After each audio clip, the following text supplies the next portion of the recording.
Hello, good morning all. Good morning. Thank you. പ്രപഞ്ച സൃഷ്ടാവിന് നന്ദി പറഞ്ഞുകൊണ്ട് ഇന്നത്തെ ദിവസം ആരംഭിക്കാം. ശാന്തിയും സമാധാനവും നിറഞ്ഞ നല്ലൊരു ദിവസം തുടങ്ങട്ടെ. നല്ല വാക്കും പ്രവൃത്തിയും നമ്മുടെ ദിവസത്തെ നയിക്കട്ടെ. സ്നേഹവും കരുണയും കൊണ്ട് ഇന്നത്തെ ദിവസം മനോഹരമാകട്ടെ. ഇന്ന് നമുക്ക് ക്ലാസ് എടുക്കാൻ എത്തിയിട്ടുള്ളത് റാബിയ മാം ആണ്.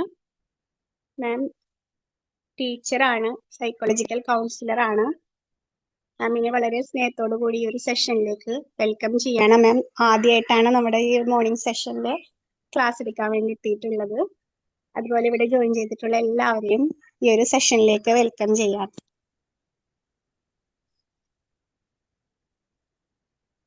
റാബിയ മാം സ്റ്റാർട്ട് ചെയ്യാലേ? Okay ma'am, thank you. Sajana ma'am audible ആണോ? യെസ്, ഓഡിബിൾ ആണ്. ഓക്കെ. ഏവർക്കും ഹൃദ്യമായ നമസ്കാരം. സമാധാനവും ശാന്തിയും ഐശ്വര്യവും നിറഞ്ഞ മനോഹരമായൊരു ദിവസം ഏവർക്കും ആശംസിക്കുന്നു. ഞാൻ ആദ്യമായാണ് മോർണിംഗ് സർക്കിളിൽ കയറുന്നത്.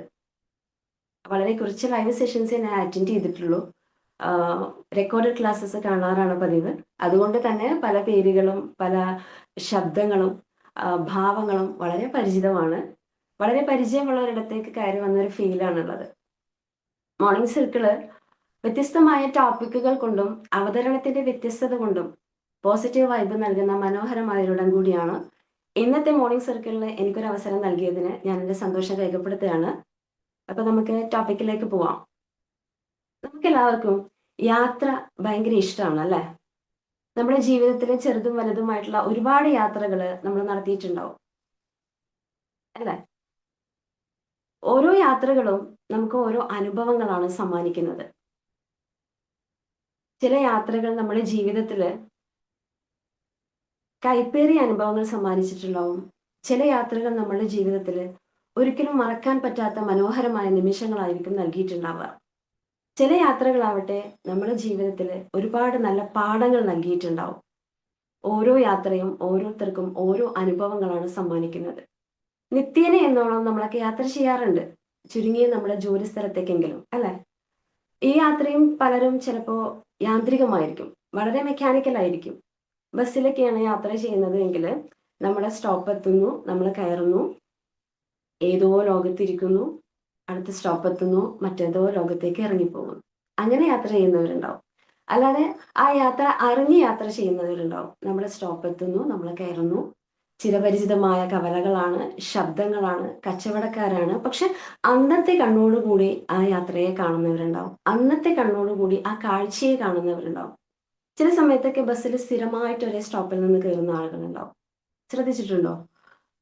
അവരാരാണെന്നോ എന്താണെന്നോ നമുക്കറിയില്ല. പക്ഷെ അവരൊരു ദിവസം കണ്ടില്ലെങ്കിൽ നമ്മൾ കരുതും അവർക്ക് ഇന്ന് എന്താ പറ്റിയെന്ന്. ചില സമയത്ത് ചില സ്കൂൾ കുട്ടികൾ കയറുന്ന സമയത്ത് അവരുടെ സംസാരത്തിൽ നിന്ന് അവർ ഉപയോഗിക്കുന്ന ചില പദപ്രയോഗങ്ങൾ കാണുമ്പോൾ നമ്മൾ പതുക്കെ നമ്മുടെ പഴയ കാലത്തേക്കൊന്ന് തിരിഞ്ഞു നോക്കും. അതുപോലെ ചില കുട്ടികൾ സംസാരിക്കുന്ന സമയത്ത് എങ്ങനെയാണ് ഇവരുടെ ചിന്തകൾ എങ്ങനെ രൂപപ്പെട്ടത് എന്നോർത്ത് നമ്മുടെ ഉള്ളിൽ നമ്മളത് സ്വയം വിശകലനം നടത്തി നോക്കും. അങ്ങനെ മൈൻഡ്ഫുൾ ആയിട്ട് യാത്ര ചെയ്യുന്നവരുണ്ടാവും. ഇന്ന് നമ്മളെ യാത്ര ചെയ്യുന്നത്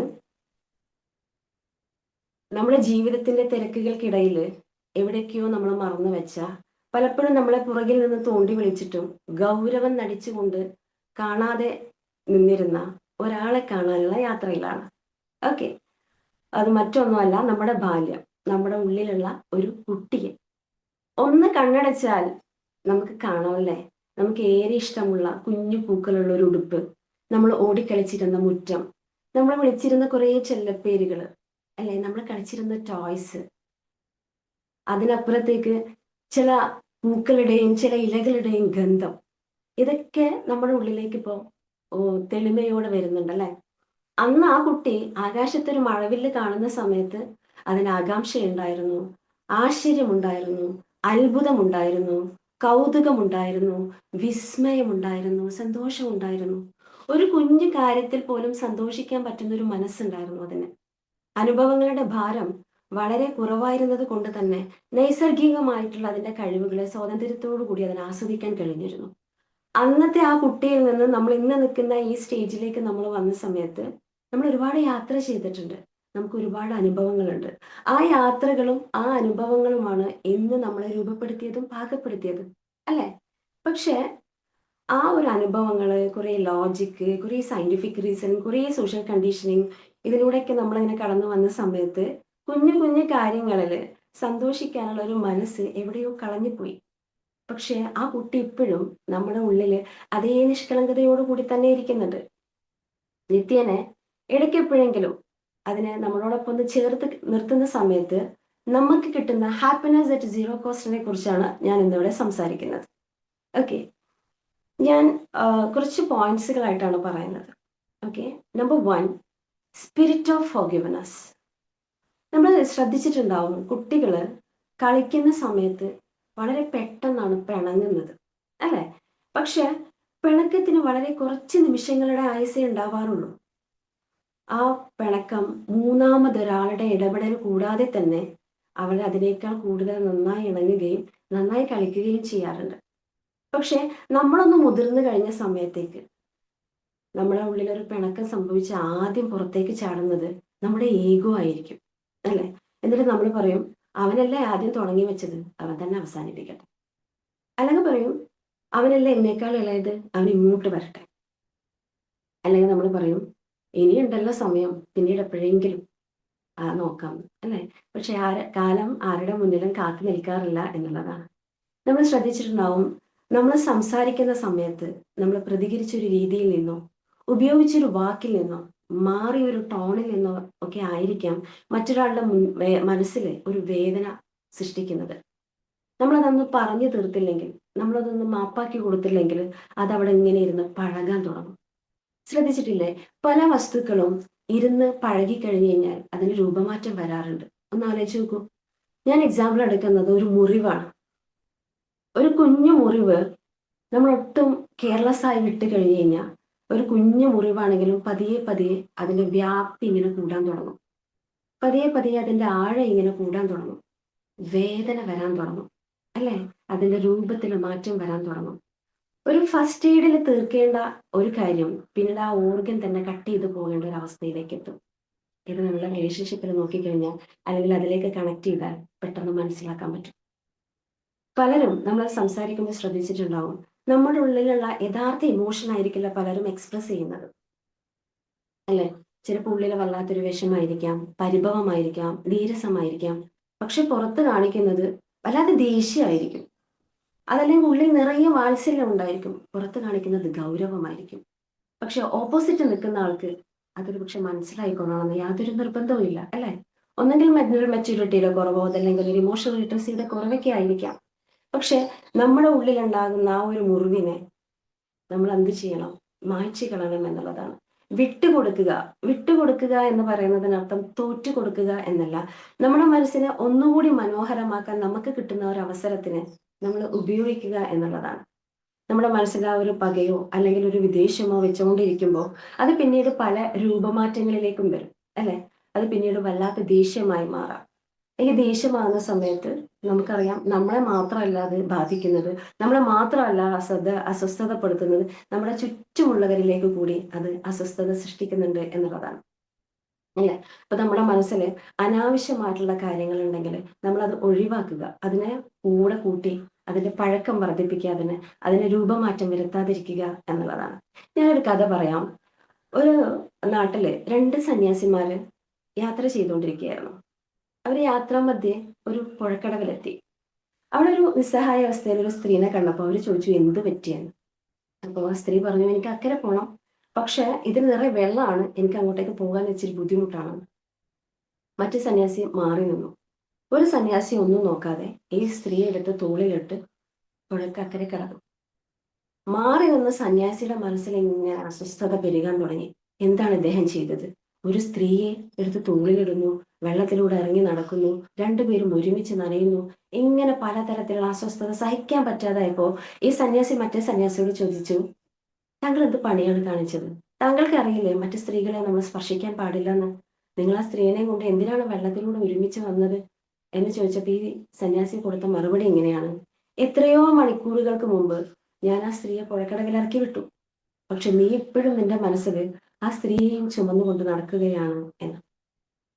അപ്പോൾ ആവശ്യമില്ലാതെ ചുമന്നുകൊണ്ട് നടക്കേണ്ട ഒരു കാര്യവും നമുക്കില്ല എന്നുള്ളതാണ്. ഇനി രണ്ടാമത്തെ പോയിന്റ് എന്ന് പറയുന്നത് നോൺ ജഡ്ജ്മെന്റൽ പെർസ്പെക്റ്റീവ് ആണ്. നമ്മൾ കുഞ്ഞായിരിക്കുന്ന സമയത്ത് ശ്രദ്ധിച്ചിട്ടില്ലേ, നമ്മൾ ഒരാളെ കേൾക്കുന്നത്, ഒരാളെ ഇഷ്ടപ്പെടുന്നത് ഒന്നും ഒട്ടും ജഡ്ജ്മെന്റൽ അല്ലാതെയാണ്. പക്ഷെ നമ്മളൊരിത്തിരി മുതിർന്നപ്പോഴത്തേക്ക് വല്ലാതെ ജഡ്ജ്മെന്റൽ ആയി തുടങ്ങി, അല്ലെ? അതിനൊരുപാട് കാരണങ്ങൾ ഉണ്ടാവാം. സോഷ്യൽ കണ്ടീഷനിങ് ഉണ്ടാവാം, കോഗ്നിറ്റീവ് ബയസ് ഉണ്ടാവാം, നമ്മുടെ എക്സ്പീരിയൻസസ് ഉണ്ടാവാം. പക്ഷെ നമ്മൾ ജഡ്ജ്മെന്റൽ ആകുന്ന സമയത്ത് നമ്മുടെ ഉള്ളിലാണ് അത് കോൺഫ്ലിക്റ്റ് ഉണ്ടാക്കുന്നത്, നമ്മുടെ സ്വസ്ഥതയാണ് അത് ഇല്ലാതാക്കുന്നത്. നമ്മളൊന്ന് ജഡ്ജ്മെന്റ് അല്ലാതെ കേട്ടു നോക്കും, എന്തോരം കാര്യങ്ങൾ അവർക്ക് പറയാനുണ്ടാവുമെന്ന്, അല്ലെ? നമുക്ക് അവരുടെ അനുഭവങ്ങൾ, അവരുടെ വിഷമങ്ങൾ, അവരുടെ സങ്കടങ്ങൾ, അവരുടെ ഫീലിങ്സ്, ഇതൊക്കെ നമുക്ക് മനസ്സിലാക്കാൻ പറ്റുന്നു, നമുക്ക് കൺസിഡർ ചെയ്യാൻ പറ്റുന്നു, നമുക്കൊരു കോഗ്നിറ്റീവ് എംപതി ക്രിയേറ്റ് ചെയ്യാൻ പറ്റുന്നു എന്നുള്ളതാണ്.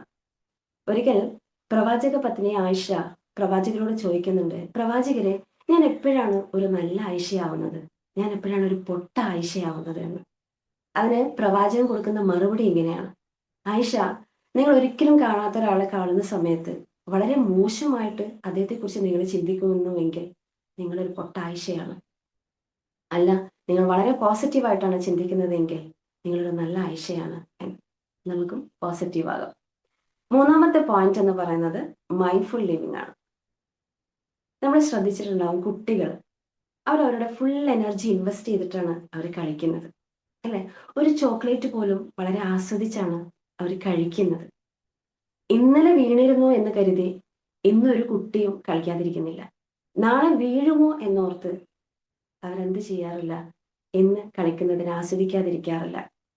വീഴുന്നതിനെ കുറിച്ചുള്ള വേദനയല്ല, എണീറ്റ് ഓടുമ്പോഴുള്ള ആവേശത്തിലാണ് കുട്ടികൾക്ക് ഏറ്റവും കൂടുതൽ അവർ സന്തോഷിക്കുന്നത്. പക്ഷെ നമ്മൾ കുറച്ച് മുതിർന്നു കഴിഞ്ഞപ്പോൾ നമ്മൾ ആദ്യം ചെയ്യുന്ന ഒരു പരിപാടി എന്താണ്? കഴിഞ്ഞു പോയതിനെ കുറിച്ച് ഓർത്ത് ഇങ്ങനെ വേവലാതി കൊണ്ടുകൊണ്ടേയിരിക്കും. നമ്മളെ തന്നെ ഇങ്ങനെ സ്വയം കുറ്റപ്പെടുത്തിക്കൊണ്ടേയിരിക്കും. ഞാൻ എന്തിനാണ് അങ്ങനെ ഒരു ഡിസിഷൻ എടുത്തത്, ഞാൻ എന്തിനാണ് അപ്പം അങ്ങനെ ചെയ്തത്, എന്തായിരുന്നു എന്നെ അങ്ങനെ പ്രലോഭിപ്പിച്ചത്, ഇങ്ങനെ ഒരുപാട് ക്വസ്റ്റ്യൻസ് നമ്മളെ തന്നെ ഇങ്ങനെ ചോദിച്ചുകൊണ്ട് നമ്മളെ തന്നെ കുറ്റപ്പെടുത്തിക്കൊണ്ട് ഇങ്ങനെ വേവലാതിപ്പെട്ടുകൊണ്ടേയിരിക്കും. നമ്മളത് വേവലാതിപ്പെട്ടു എന്ന് കരുതി അതൊരിക്കലും നമുക്ക് കഴിഞ്ഞു പോയ ഒരു കാലത്തിന് നമുക്ക് റീഷേപ്പ് ചെയ്ത് കൊണ്ടുവരാൻ ഒരിക്കലും പറ്റില്ല. അതിൽ നിന്ന് നമുക്ക് പാഠങ്ങൾ ഉൾക്കൊള്ളാൻ മാത്രമേ നമുക്ക് കഴിയുകയുള്ളൂ എന്നുള്ളതാണ്, അല്ലെ? ഇനി നമ്മൾ ഫ്യൂച്ചറിനെ കുറിച്ച് ഒരുപാട് ഇങ്ങനെ ആശങ്കപ്പെട്ടു എന്ന് കരുതി അത് സക്സസ് ആവണം എന്നുള്ള കാര്യത്തിന് യാതൊരു ഗ്യാരണ്ടിയും ഈ ടെൻഷൻ അടിക്കുന്നത് കൊടുക്കുന്നില്ല. നമ്മുടെ മുന്നിലൂടെ കടന്നു പോകുന്ന സമയത്തെ നമ്മൾ അറിയുക എന്നുള്ളതാണ്. കുട്ടികളെ പോലെ അതൊരു ആസ്വദിക്കാൻ ഒരു മനസ്സുണ്ടാവുക എന്നുള്ളതാണ്, അല്ലെ? പ്രത്യേകിച്ച് കുട്ടികളോടൊപ്പം സ്പെൻഡ് ചെയ്യുന്ന സമയം, നമ്മുടെ ക്വാളിറ്റി ടൈം ആയിക്കോട്ടെ, നമ്മുടെ സോഷ്യൽ ടൈം ആയിക്കോട്ടെ, നമ്മുടെ റിഫ്ലക്ഷൻ ടൈം ആയിക്കോട്ടെ, മീൻ ടൈം ആയിക്കോട്ടെ, ഏതാണെങ്കിലും ആ ഒരു സമയത്തിലൂടെ നമുക്ക് ജീവിക്കാൻ പറ്റണം എന്നുള്ളതാണ്. പിന്നീട് എപ്പോഴെങ്കിലും എല്ലാം കഴിഞ്ഞ് ഞാൻ ഇതൊക്കെ ഒന്ന് ആസ്വദിക്കാം എന്ന് കരുതി നമ്മളത് മാറ്റി വെക്കുമ്പോൾ അത് നമ്മുടെ ഓർമ്മകളിലേക്കാണ് ചേർക്കപ്പെടുന്നത്. പിന്നീട് നമുക്ക് ആ ഓർമ്മകളിൽ ജീവിക്കാൻ പറ്റും, ആ നിമിഷത്തിലൂടെ ജീവിക്കാൻ നമുക്ക് ബുദ്ധിമുട്ടാണ്, അല്ലെ? ഇനി നാലാമത്തെ പോയിന്റാണ് ഒപ്റ്റിമിസം ബിയോണ്ട് സൈറ്റ്. നമ്മൾ കുഞ്ഞായിരുന്ന സമയത്ത് നമുക്ക് വല്ലാത്തൊരു ശുഭാപ്തി വിശ്വാസമായിരുന്നു എല്ലാ കാര്യത്തിനോടും, അല്ലെ? നമ്മൾ ഒരിക്കലും നെഗറ്റീവായിട്ട് അങ്ങനെ ചിന്തിക്കാറില്ല. കാരണങ്ങളുണ്ടാവും, അല്ലെ? ആ ഒരു കുട്ടിയുടെ മനസ്സ് അങ്ങനെ ആവാൻ കാരണങ്ങളുണ്ടാവും. കാരണം അവര് ഒരു ആക്ഷന്, റിസ്കിനെ കുറിച്ചല്ല അവർ ചിന്തിക്കുന്നത്, അവരതിന്റെ റിവാർഡാണ് ശ്രദ്ധിക്കുന്നത്. ആ റിവാർഡിലേക്കാണ് അവർ ഫോക്കസ് ചെയ്യുന്നത്, റിസ്കിലേക്കല്ല അവർ ഫോക്കസ് ചെയ്യുന്നത്. ഒന്നാമത്തെ കാരണം അത് തന്നെയാണ്, അല്ലെ? അവരുടെ ന്യൂക്ലിയസ് അക്കംപൻസ് സജീവമായിരിക്കും. അതുപോലെ ഒപ്റ്റിമിസം ബയസ് ഉണ്ടായിരിക്കാം, അതല്ലെങ്കിൽ അവരുടെ പ്രിഫ്രണ്ടൽ കോർട്ടെക്സ് ഡെവലപ്പ് ആയിട്ടില്ല. അങ്ങനെ ഒരുപാട് കാരണങ്ങൾ ഉണ്ടായിരിക്കും. പക്ഷെ നമ്മളൊന്ന് മുതിർന്നു വന്ന സമയത്തേക്ക്, നമ്മൾ മുതിർന്നു കഴിഞ്ഞപ്പോൾ നമ്മുടെ കയ്യിൽ നിന്ന് പോകുന്നത് ഈ ഒരു ശുഭാപ്തി വിശ്വാസമാണ്. പിന്നീട് അത് ഉണ്ടാക്കിയെടുക്കാനുള്ള ഒരു പരിശ്രമമാണ്, അല്ലെ? നിങ്ങൾ കേട്ടിട്ടുണ്ടായിരിക്കും അമേരിക്കയിലെ എരിക് വെയിങ്കൽ. അദ്ദേഹം 13ാമത്തെ വയസ്സിലാണ് അദ്ദേഹത്തിന്റെ കാഴ്ച നഷ്ടപ്പെടുന്നത്. പക്ഷെ 16ാമത്തെ വയസ്സ് മുതലാണ് അദ്ദേഹം മനസ്സിൽ കണ്ണുകൊണ്ട് കാണുന്നത്, അദ്ദേഹം എവറസ്റ്റ് കീഴടക്കുന്നത്. പലരും അദ്ദേഹത്തെ പരിഹസിച്ചു, കളിയാക്കി. അങ്ങനെ അവസാനം അദ്ദേഹം ഔദ്യോഗികമായി പർവ്വതാരോഹണത്തെ കുറിച്ച് പറയുന്ന സമയത്ത് പലരും അദ്ദേഹത്തോട് പറഞ്ഞത് ഇത് ആത്മഹത്യക്ക് തുല്യമാണ് എന്നാണ്. പക്ഷെ അദ്ദേഹം കൈവിട്ടില്ല. 2001 അദ്ദേഹത്തിന്റെ 32ാമത്തെ വയസ്സിൽ ആദ്യമായി എവറസ്റ്റ് കീഴടക്കുന്ന കാഴ്ച പരിമിതിയുള്ള മനുഷ്യൻ എന്ന ലേബൽ അദ്ദേഹം സ്വന്തമാക്കി.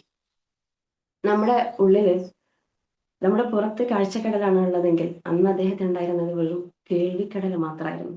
ഹിമപാതത്തിന്റെ ശബ്ദം, കാറ്റിന്റെ ഇരമ്പല്, മഞ്ഞിന്റെ വീഴ്ച, കൂടെയുള്ള ടീംമേറ്റ്സിന്റെ ബെല്ലിന്റെ ശബ്ദം, ഇതൊക്കെയാണ് അദ്ദേഹത്തിനെ മുന്നോട്ട് നയിച്ചത്. അതിനോടൊപ്പം തന്നെ അദ്ദേഹത്തിന്റെ ഉള്ളില് അദ്ദേഹത്തിന്റെ കഴിവിലൊരു നല്ല വിശ്വാസം ഉണ്ടായിരുന്നു. അതുപോലെ തന്നെ ആ ഒരു വിശ്വാസം അദ്ദേഹത്തിനെ വിജയത്തിൽ എത്തിക്കുമെന്ന് അദ്ദേഹം ഉറച്ചു വിശ്വസിച്ചിരുന്നു എന്നുള്ളതാണ്. നമ്മളിൽ പലരും ഒരുപക്ഷെ ഇപ്പോൾ ജീവിതത്തിന്റെ പല തരത്തിലുള്ള പ്രതിസന്ധികളിലൂടെ കടന്നു പോകുന്നവരായിരിക്കാം.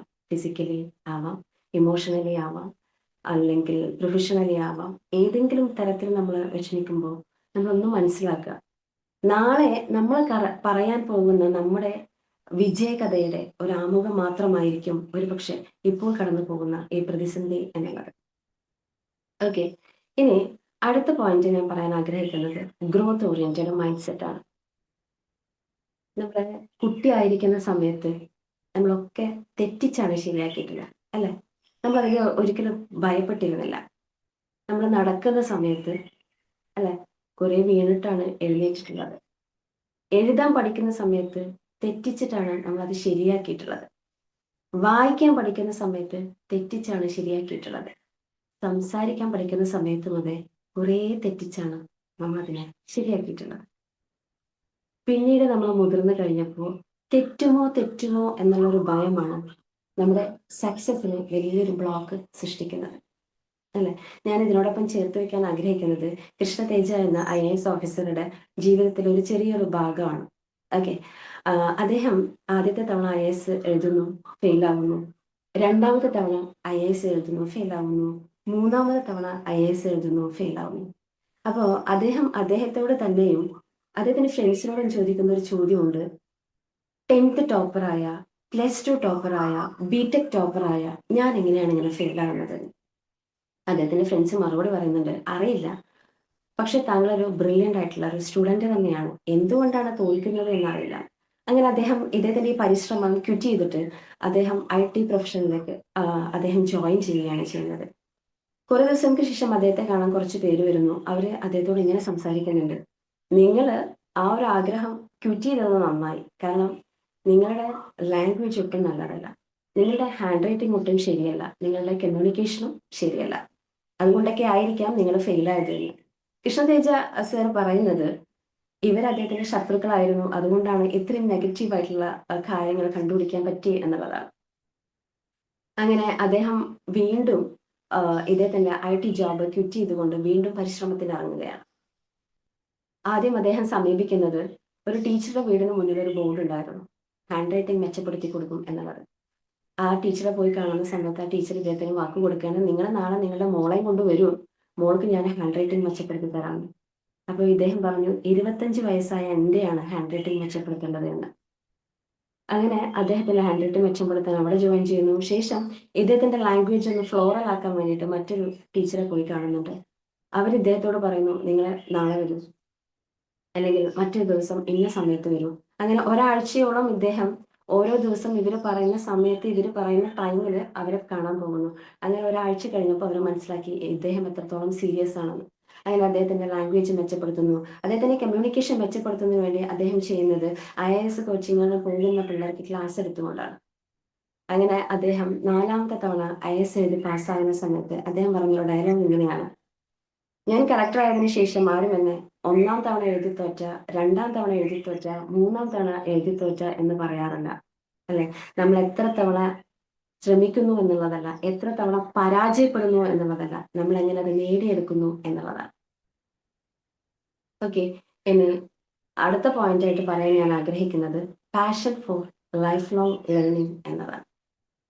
നമ്മൾ കുഞ്ഞായിരിക്കുന്ന സമയത്ത് നമ്മൾ ശ്രദ്ധിച്ചിട്ടുണ്ടാവും, അക്ഷരങ്ങൾ അറിയുന്നതിന് മുൻപ് തന്നെ ലോകത്തെ അറിയാൻ ആഗ്രഹിച്ചവരാണ് നമ്മൾ, അല്ലെ? പിന്നീട് നമുക്ക് എഡ്യൂക്കേഷനൊക്കെ ആയി, നമ്മളെ ജോലി കിട്ടി, നമ്മൾ ഒരിടത്ത് സെറ്റിൽ ആയ സമയത്ത് നമ്മൾ വല്ലാത്തൊരു കംഫർട്ട് സോണിലേക്ക് അങ്ങ് ചുരുങ്ങിപ്പോയി, അല്ലെ? ഈ പഠിക്കാൻ ആഗ്രഹിക്കുക എന്ന് പറയുന്നത്, അല്ലെങ്കിൽ പഠിക്കാനുള്ള ഒരു ശ്രമം എന്ന് പറയുന്നത് നമ്മൾ ശരിക്കും റിവാർഡ് സിസ്റ്റത്തെ സ്റ്റിമുലേറ്റ് ചെയ്യുന്നതാണ്. ഈ ഒരു മോഡൽ സർക്കിളിൽ ശരിക്കും പറഞ്ഞു കഴിഞ്ഞാൽ ഈ ഒരു പോയിന്റിലൂടെ കടന്നു പോകുന്നവരാണ് എല്ലാവരും. അല്ലെങ്കിൽ ഇതിന്റെ ന്യൂറോ സൈക്കോളജിക്കൽ ഇമ്പാക്ട് എന്താണെന്ന് ശരിക്കും ഫീൽ ചെയ്തിട്ടുള്ളവരായിരിക്കും എന്ന് ഞാൻ വിചാരിക്കുന്നു. ശരിയല്ലേ? മോർണിംഗ് സർക്കിൾ തുടങ്ങുന്നത് 5:30-നാണ് അല്ലേ? വലിയ ബഹളങ്ങളൊന്നുമില്ല. നിങ്ങൾക്ക് കേൾക്കുന്നുണ്ടോന്ന് അറിയില്ല. നിറയെ പക്ഷികളുടെ ശബ്ദങ്ങൾ മാത്രമാണ് കേൾക്കാനുള്ളൂ. വേറെ ബഹളങ്ങളൊന്നുമില്ലാത്ത ശാന്തമായൊരു സമയമാണിത് അല്ലേ? പക്ഷെ തലേ ദിവസം നമ്മൾ കിടക്കുന്ന സമയത്ത് ഒത്തിരി ആവലാതികൾ നമുക്ക് ഉണ്ടായിരുന്നിട്ടുണ്ടാവാം അല്ലേ? മനുഷ്യരാണ്. പക്ഷെ രാവിലെ എണീക്കുന്നത് നമ്മളൊരു പുതിയ ഇന്റൻഷനോട് കൂടിയാണ് മോർണിംഗ് സർക്കിളിൽ കയറണം അല്ലേ? അവിടെ ഓട്ടോമാറ്റിക്കലി ഒരു മെന്റൽ ഡിറ്റോക്സിഫിക്കേഷൻ നടക്കുകയാണ്. ആവശ്യമില്ലാത്ത ചിന്തകളെ നമ്മൾ ഒഴിവാക്കി വിടുകയാണ് ചെയ്യുന്നത്.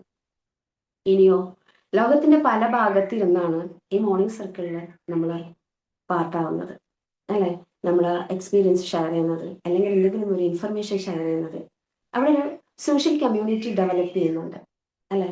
അങ്ങനെ ചെയ്യുന്ന സമയത്ത് നമ്മുടെ ബോണ്ടിങ് ഹോർമോൺ അല്ലെങ്കിൽ നമ്മുടെ ലവ് ഹോർമോൺ ആയിട്ടുള്ള സെറോട്ടോണിൻ സ്റ്റിമുലേറ്റ് ചെയ്യുന്നുണ്ട്. സോ നമ്മുടെ കോർട്ടിസോള്, നമ്മുടെ സ്ട്രെസ് ഹോർമോൺ ആയിട്ടുള്ള കോർട്ടിസോളിന്റെ അളവ് റെഡ്യൂസ് ചെയ്യാൻ പറ്റുന്നുണ്ട് എന്നുള്ളതാണ്. അത് മാത്രമല്ല, നമ്മൾ മോർണിംഗ് സർക്കിളിൽ വെറുതെ വന്നിരിക്കുന്നതല്ല അല്ലെ? എന്തെങ്കിലും ഒരു അറിവ് സ്വന്തമാക്കണം എന്ന് കരുതി, അല്ലെങ്കിൽ നമുക്ക് നമ്മളെ തന്നെ അപ്ഡേറ്റ് ചെയ്യണം എന്നുള്ള ഒരു ഇന്റൻഷനോട് കൂടിയാണ് വരുന്നത് അല്ലെ? സോ ഫീൽ ഗുഡ് ഹോർമോൺ ആയിട്ടുള്ള ഡോപ്പമിൻ സ്റ്റിമുലേറ്റ് ചെയ്യുന്നുണ്ട്. ഇനി ഇത് മാത്രമാണോ? ഈ ഒരു മോർണിംഗ് സർക്കിളിന്റെ ഭാഗമായിട്ട് നമ്മളൊരു കൊലാറ്ററൽ ലേണിംഗിന്റെ ഭാഗമാകുന്നു. 5:30 എണീക്കണം അല്ലെ? ഇത് അറ്റൻഡ് ചെയ്യണം, ശ്രദ്ധയോടെ കേൾക്കണം, പങ്ക്ച്വാലിറ്റി, ഡിസിപ്ലിൻ, ഒത്തിരി ഗുണങ്ങൾ ഇതിന്റെ ഭാഗമായിട്ട് നമുക്ക് സ്വന്തമാകുന്നുണ്ട്. സോ നമ്മളൊരു കൊലാറ്ററൽ ലേണിംഗിന്റെ ഭാഗമാകുന്നു. ഇന്നത്തെ എൻ്റെ മോർണിംഗ് സർക്കിൾ നാളെ എനിക്ക് എൻ്റെ ഓർമ്മയാണ്. ഒരുപക്ഷെ 3-4 വർഷം കഴിയുമ്പോൾ ഞാൻ പറയുമായിരിക്കും, അന്ന് മോർണിംഗ് സർക്കിളിൽ ഞാനൊരു ക്ലാസ് എടുത്തിട്ടുണ്ടായിരുന്നു. അന്നത്തെ ക്ലാസ്സുകളൊക്കെ കേൾക്കാറുണ്ടായിരുന്നു. സുൽത്താൻ മാം, ചന്ദ്ര മാം, അൻസർ സാറിന്റെ ക്ലാസ്, അനസ് സാറിന്റെ ക്ലാസ്, ബിസാറിന്റെ ക്ലാസ്, ഇല്ല റഫ് സാറിന്റെ ക്ലാസ്, അങ്ങനെ ഒത്തിരി പേര് ക്ലാസ്സുകളെ കുറിച്ച് പറയുമായിരിക്കും അല്ലെ? ഇന്നത്തെ എല്ലാം നാളത്തേക്ക് ഒരു ഓർമ്മയാണ്. അപ്പോ ഈ ഓർമ്മകളെ സൃഷ്ടിക്കുന്നതും ഈ ഓർമ്മകളെ സ്റ്റോർ ചെയ്യുന്നതും ഹിപ്പോ ക്യാമ്പസിലാണ്, നമ്മുടെ ബ്രെയിനിലെ. നമ്മുടെ ഷോർട്ട് ടേം മെമ്മറിനെ ലോങ് ടേം മെമ്മറി ആക്കുന്നത് ഈ ഏരിയയാണ്. ഇപ്പോ ഈ സമയത്ത് നമ്മുടെ എല്ലാം ആ ഒരു ഏരിയ വളരെ ആക്റ്റീവാണ്, സജീവമാണ് എന്നുള്ളതാണ്. ഇതൊന്നും ഒട്ടും ചില്ലറ കാര്യമല്ല. സോ ഒരു ചില്ലറയും ചെലവാക്കാതെ തന്നെ ഈ ഒരു ഹാപ്പിനെസ്സിനെ നമുക്ക് ഗെയിൻ ചെയ്യാൻ പറ്റും എന്നുള്ളതാണ്. സോ വളരെ സിമ്പിൾ ആണ്. അതേ നിഷ്കളങ്കതയോടുകൂടി വിട്ടുകൊടുക്കാൻ തയ്യാറായിക്കൊണ്ട്, ഒട്ടും ജഡ്ജ്മെന്റ് അല്ലാതെ വളരെ ശുഭാപ്തി വിശ്വാസത്തോടു കൂടി, വളരെ പാഷനേറ്റ് ആയിട്ടുള്ള ഒരു കുട്ടി ഇപ്പോഴും നമ്മുടെ ഉള്ളിലുണ്ട്. സോ ജീവിതത്തില് അല്ലെങ്കിൽ ദിവസവും ഇടനേരങ്ങളിൽ എപ്പോഴെങ്കിലും നമ്മൾ അതിനെ കൂടെ കൂട്ടുക എന്നുള്ളതാണ് ഈ ഒരു ഹാപ്പിനെസ് ഗെയിൻ ചെയ്യാനുള്ള ഒരു ഈസി ആയിട്ടുള്ള വഴി എന്ന് പറയുന്നത്. അത് ചിലപ്പോൾ പക്ഷെ വാടിയിട്ടുണ്ടാവാം, ഇപ്പോഴും പക്ഷെ കൊഴിയാതെ അവിടെ നിൽക്കുന്നുണ്ട്. ഓക്കെ, സോ കൂടെ ചേർത്ത് നിർത്തുക, നമുക്ക് ഗെയിൻ ചെയ്യാൻ പറ്റുന്ന ഹാപ്പിനെസ് സ്വന്തമാക്കുക. ഇന്നത്തെ സെഷൻ ഞാനിവിടെ വൈൻഡ് അപ്പ് ചെയ്യാണ്. സമയമായിട്ടുണ്ട് എന്ന് എനിക്ക് തോന്നുന്നു. ഇത്രയും സമയം എന്നെ സപ്പോർട്ട് ചെയ്ത ഏവർക്കും ഹൃദയത്തിന്റെ ഭാഷയിൽ ഞാൻ നന്ദി അറിയിക്കുകയാണ്. അതിനോടൊപ്പം തന്നെ ഒരിക്കൽ കൂടി എല്ലാവർക്കും നല്ലൊരു ദിനം ആശംസിച്ചുകൊണ്ട് ഞാനിവിടെ നിർത്തുകയാണ്. Thank you very much.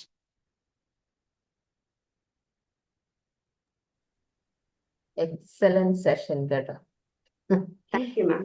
നല്ല രീതിയിൽ നല്ല പ്രസന്റേഷൻ, നല്ല മെസ്സേജസ്, നമ്മുടെ ഉള്ളിലുള്ള ആ കുട്ടിയെ സന്തോഷിപ്പിക്കാനുള്ള വഴികളൊക്കെ വളരെ ക്ലിയർ ആയിട്ടും എക്സാമ്പിൾസോടുകൂടിയും കഥകളോടുകൂടിയൊക്കെ പറഞ്ഞു തന്നത് നമുക്ക് വളരെ ചാർജിങ് ആയിരുന്നു. ചാർജിങ് പോസിറ്റീവ് വേയിൽ നമ്മളെ ചാർജ് ചെയ്യാനായിട്ട് മോർണിംഗിൽ ഏറ്റവും പറ്റിയ ഒരു മെസ്സേജ് ആയിരുന്നു. ഇത്രയും നാൾ എവിടെ ആയിരുന്നു എന്നാണ് ചിന്തിക്കുന്നത്. So please get on morning circle more. ഇതുപോലുള്ള സെഷൻസ് എടുക്കുക. കാരണം പറ്റുമ്പോഴൊക്കെ ഇതുപോലെ നല്ല മെസ്സേജസ് ഇത് കിട്ടുന്നത് എല്ലാവർക്കും നല്ലതാണ്. So thank you very much. God bless you. നല്ല സെഷൻ ആയിരുന്നു കേട്ടോ. Congratulations. Thank you ma'am. Good morning, Rabia. Hi, Chandra ma'am. Good morning. Now, this is how ഞാൻ എക്സ്പെക്ട് ചെയ്ത റെസ്പോൺസ്. എല്ലാവർക്കും ഈ ഗ്രൂപ്പിൽ അറിഞ്ഞിട്ടുണ്ടോ അറിയില്ല. എൻ്റെ 22nd ബാച്ചിൽ എല്ലാവരും അറിഞ്ഞിരുന്നു റാബിയ എൻ്റെ ഫാൻ ആണെന്നുള്ളത്. ഞാൻ റാബിയയുടെ ഫാനായി മാറിക്കഴിഞ്ഞു. സൂസൻ മാം എല്ലാ കാര്യങ്ങളും എടുത്തു പറഞ്ഞു കഴിഞ്ഞു. തിങ് ഈസ്, ഒരിക്കലും ഈ ഒരു സെഷൻ കേട്ട ആൾക്ക് പറയാൻ പറ്റില്ല റാബിയ ഫസ്റ്റ് ടൈമാണ് ക്ലാസ് എടുക്കുന്നത് എന്നുള്ളത്.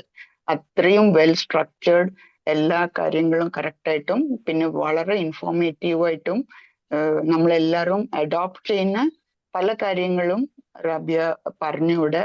നമ്മളെവിടെയോ നമ്മുടെ ലൈഫിൽ പലതും മിസ് ചെയ്തിട്ട് നമ്മളുടെ ഈ തിരക്കിന്റെ ഇടയിൽ പോയിക്കൊണ്ടിരിക്കുകയാണ്. സോ ഇതിനെ ഒന്ന് റീതിങ്ക് ചെയ്തിട്ട് ഡെഫിനറ്റ്ലി നമ്മളെല്ലാവരും അഡോപ്റ്റ് ചെയ്തിട്ട് പോകണമെന്നുള്ളത് ഒരു message.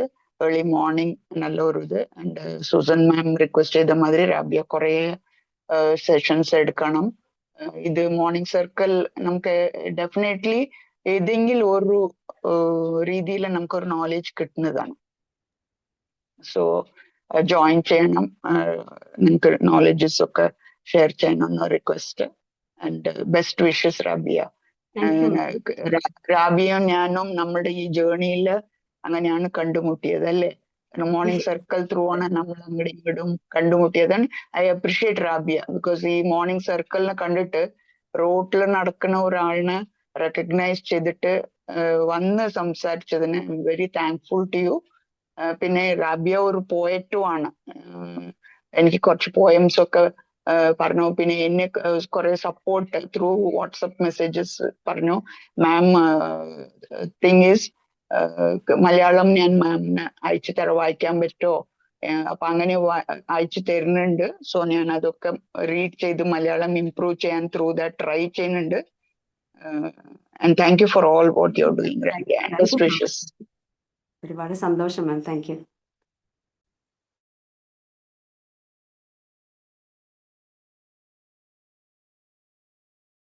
Hello, good morning ma'am. Good morning. പറഞ്ഞു കഴിഞ്ഞു അല്ലേ മാം? ചന്ദ്ര മാം, സൂസൻ മാം പറഞ്ഞു കഴിഞ്ഞു. പ്രസന്റേഷൻ ലെവൽ ഭയങ്കരമായിട്ട് പിടിച്ചിരുത്തുന്ന രീതിയിൽ നല്ല രസമായിരുന്നു. അതുപോലെ തന്നെ ഭയങ്കര ഫ്ലോയില് മാം പറഞ്ഞ പോലെ തന്നെ എല്ലാവരും ഇപ്പൊ മാമിന്റെ ഫാനായിട്ട് മാറിയിട്ടുണ്ടാവും. അത്രയ്ക്ക് പ്രസന്റേഷൻ ആയിരുന്നു. അതുപോലെ തന്നെ അതിലുള്ള കണ്ടന്റുകളൊക്കെ എന്താ പറയാ, നല്ല വാക്കുകളില്ല എന്ന് പറയാം. അത്ര ബെസ്റ്റ് ആയിരുന്നു. Thank you so much ma'am. Thank you ma'am. Thank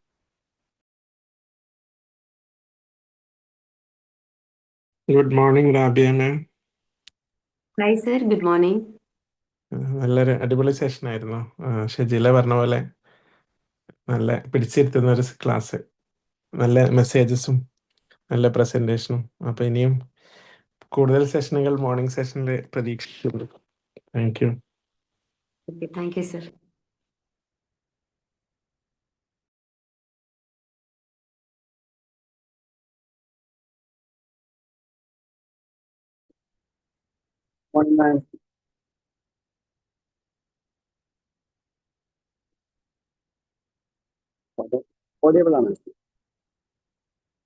yes sir. പറഞ്ഞോളൂ. കേൾക്കാം കേൾക്കാം. വളരെ നല്ല സെഷൻ ആയിരുന്നു. നമ്മുടെ ലൈഫില് നമ്മളുടെ ഉള്ളിലുള്ള ഒരു കുട്ടി എപ്പോഴും ഉണർന്നിരിക്കുന്നുണ്ട്. പക്ഷെ നമ്മൾക്ക് ശരിക്കും കാണാൻ കഴിയുന്നില്ല എന്നുള്ളത്. നമ്മൾ വലുതായി റെസ്പോൺസിബിലിറ്റീസ് ഒക്കെ നമ്മുടെ തലയിൽ ഒരുപാട് കുട്ടി നിർത്തിയിട്ട് നമ്മൾക്ക് ആ കുട്ടിയോട് സംസാരിക്കാനുള്ള സമയം ഇല്ലാതെയായി പരിപൂർണമായി നമ്മൾ ആ കുട്ടിയെ മറന്നുകൊണ്ടിരിക്കുകയാണ്. ഈ നമ്മള് ബീച്ചിലേക്ക് പോകുമ്പോ അതല്ലെങ്കിൽ നമ്മൾ കുട്ടികളുടെ പാർക്കിലേക്ക് പോകുമ്പോഴാണ് നമുക്ക് നമ്മുടെ ഉള്ളിൽ ആ കുട്ടിയെ ഒരു നിമിഷത്തേക്കെങ്കിലും ഓർമ്മ വരുന്നത്. അപ്പോഴും നമ്മൾ ആസ്വദിക്കാൻ മറന്നു പോകാന്ന് വെച്ചാല് ആ സമയത്ത് നമുക്ക് കെയർ ചെയ്യാനായിട്ട് നമ്മുടെ കുട്ടികളുണ്ടാവും. അപ്പൊ അവരെ നോക്കി ഇരിക്കലായിട്ട് ആ സമയത്ത് നമ്മൾ പല മാതാപിതാക്കളും അങ്ങനെയാണ് ഞാൻ കണ്ടിട്ടുള്ളത്. കുട്ടികൾ കളിക്കുന്നു, അവരെ നോക്കി കടൽക്കരയിലോ അല്ലെങ്കിൽ പാർക്കിൽ കഴിക്കുന്ന ആ സാധനത്തിന്റെ അരികിലൊക്കെ ആയിട്ട് നിൽക്കുന്ന അച്ഛന്മാരമ്മമാർ അവരോടൊപ്പം ഇരുന്ന് ആസ്വദിക്കേണ്ട പ്രായം കഴിഞ്ഞു പോയ മെച്യൂരിറ്റി കൂടിയല്ല അവർക്ക്. എനിക്ക് പറയാനുള്ളത് ആ സമയത്ത് ശരിക്ക് നമ്മൾ ആ നൊസ്റ്റാൾജിക് ഫീലിംഗ് കറക്റ്റ് കിട്ടണമെങ്കിൽ നമ്മൾ അവരോടൊപ്പം എഴുതി ചേർന്ന് ബീച്ചിലാണെങ്കിൽ ബീച്ചിൽ, അല്ലാത്ത പാർക്കിലാണെങ്കിൽ അങ്ങനെ അവരോടൊപ്പം കളിക്കണം. അപ്പോഴാണ് നമ്മുടെ ഉള്ളിലുള്ള ആ കുട്ടി ഉണരുള്ളൂ ശരിക്കും. എന്തായാലും നല്ല അടിപൊളി സെഷൻ ആയിരുന്നു. ഒരുപാട് എനർജി, നമ്മുടെ എനർജി ലെവലൊക്കെ ബൂസ്റ്റ് ചെയ്യാനായിട്ട് അവരൊക്കെ ഇരിപ്പിൽ തന്നെ ഇരുന്ന് ഞങ്ങളെ കഴിഞ്ഞു. സാധാരണ മോർണിംഗ് സെക്ഷനിലുള്ളവര് ക്ലാസ് കേൾക്കുന്നതോടൊപ്പം വേറെ എന്തെങ്കിലും വർക്ക് കൂടി ചെയ്യുന്നവരുണ്ടാവും. എനിക്ക് തോന്നുന്നു ഇന്നത്തെ സെഷനിൽ അത് നടന്നിട്ടുണ്ടാവാൻ സാധ്യതയില്ല. അത്രയും വെൽ പ്രസന്റേഷൻ ആയിരുന്നു. Thank you ma'am. Thank you sir, thank you very much.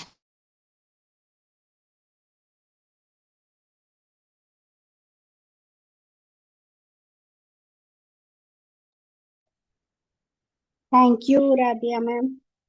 എല്ലാവരും പറഞ്ഞ പോലെ തന്നെ അടിപൊളി സെഷൻ, എക്സലന്റ്. പിന്നെ നല്ല ഫ്ലോ ഉണ്ടായിരുന്നു. പിന്നെ ടോപ്പിക്കും നല്ലതായിരുന്നു. ഇനി നമുക്ക് എല്ലാവർക്കും ശ്രമിക്കാം, നമ്മുടെ ഉള്ളിൽ ആ ഒരു കുട്ടീനെ ഇടയ്ക്കിടയ്ക്ക് ശ്രദ്ധിക്കാം. എന്തായാലും അടിപൊളിയായിരുന്നു. Thank you so much. ഇനിയും ഇതുപോലുള്ള സെഷനുകളായിട്ട് വരണം. Thank you. താങ്ക് യു മാം.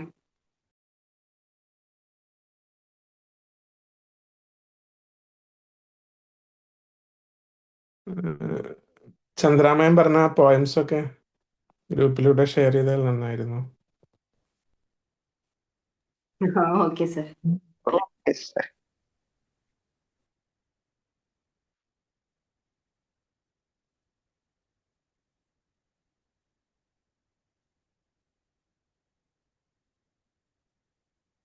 അപ്പോൾ എല്ലാവരും ഫീഡ്ബാക്കുകളൊക്കെ ഗ്രൂപ്പിൽ അറിയിക്കഴിഞ്ഞാൽ ആർക്കും പറയാനില്ല എന്ന് വിചാരിക്കുന്നു. സ്ഥിരമായിട്ട് പറയുന്നവരൊക്കെ പറഞ്ഞു കഴിഞ്ഞു. അപ്പൊ എല്ലാവരും പറയാത്തവര് ഗ്രൂപ്പിൽ ഫീഡ്ബാക്ക് ഷെയർ ചെയ്യുക. Thank you so much. അപ്പൊ നമുക്ക് വൈൻഡപ്പ് ചെയ്യാലേ. അതെ അതെ, thank you very much. Yes, ma'am. എല്ലാവർക്കും അവരുടെ ഉള്ളിലെ കുട്ടിയെ ഉണർത്തി സന്തോഷത്തോടെ ചേർത്ത് പിടിക്കാൻ പറ്റട്ടെ അല്ലേ? അതെ അതെ. Thank you all. Thank you and Thank have A you. Good day. Wishing all a good day. Thank you.